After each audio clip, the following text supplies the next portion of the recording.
Vous allez m'excuser.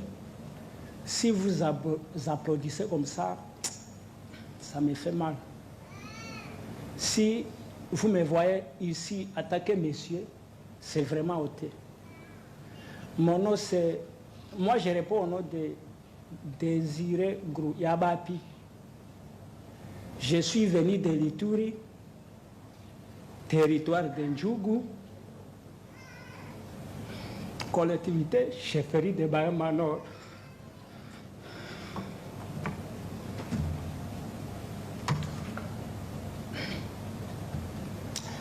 C'était un jour comme ça, un jour X, vers 5 heures du matin.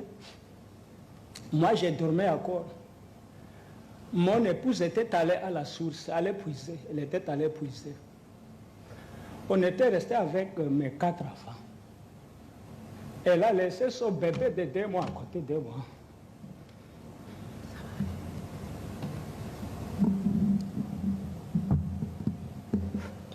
Dès son retour de la source, j'ai écouté le crépitement des balles. Je me suis dit non, tous les matins comme ça, c'est quoi?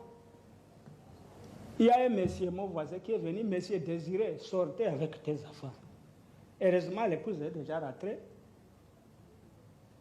J'ai pris mon bébé, d'abord j'ai récupéré les bébés de la mère de l'épouse.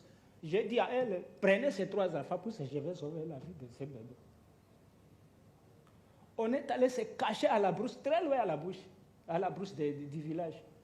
Alors heureusement, les assaillants Codeco, ils avaient envahi le village, ils ont commencé à massacrer déjà depuis 4 heures du matin, on ne savait pas. Alors, à ma grande surprise, j'ai vu les assaillants apparaître. Ils sont venus là où on s'est caché, on ne sait pas comment ils ont su que nous étions à la brousse. Comme mon papa était déjà mort, tué aussi, alors moi j'ai gardé ma mère avec moi, plus âgée, 73 ans.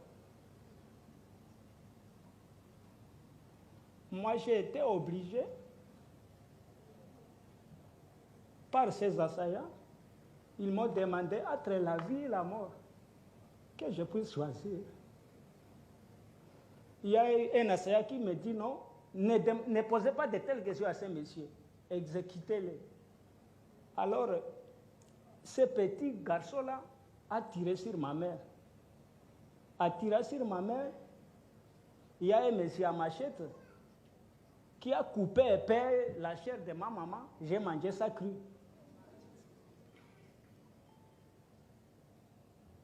Après avoir tiré sur la maman, j'ai déjà violé ma maman, à présence de mes enfants. Il y a un monsieur qui se dit commandant de Assaja qui viole mon épouse à ma présence, à présence de mes enfants. Vraiment, mon fils aîné qui a 12 ans aujourd'hui, il est devenu impoli. Il est devenu impoli envers moi.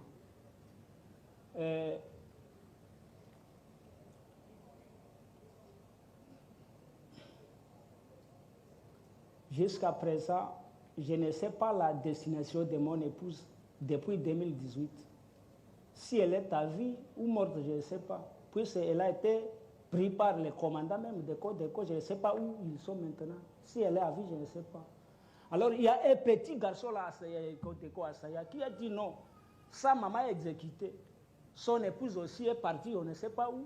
On ne peut pas tuer ces messieurs avec ses enfants. On peut les libérer. Alors, ils m'ont orienté avec mes enfants quelque part, très loin là où on a tué ma maman, presque 500 mètres. Il m'a demandé si vous pouvez venir jusqu'à Bonia. J'ai dit à pied avec ces bébés, tout ça c'est difficile pour moi. Si vous pouvez me tuer avec mes enfants ici, c'est difficile pour moi.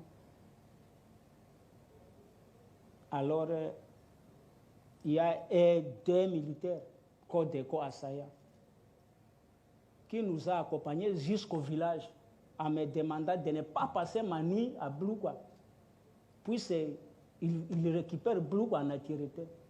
Alors moi j'ai été obligé d'aller sur 120 km de Blougua avec mes 4 enfants. Malheureusement les bébés allaient mourir au cours de la route.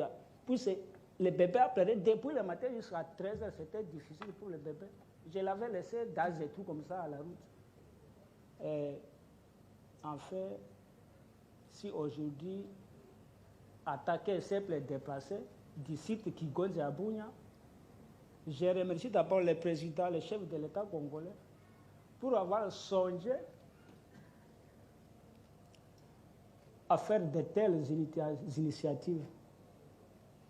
Mais je demanderai au chef de l'État, attaquer garant de la nation,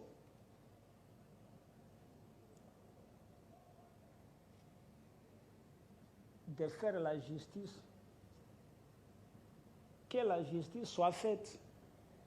Puisque moi, je me suis décidé de ne plus rentrer en Djougou.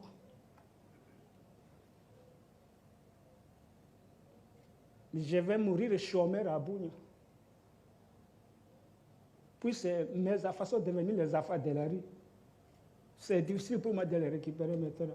Moi aussi, je serai un homme de la rue. Alors moi, j'ai un petit plaidoyer. Je ne sais pas à qui je peux donner ça.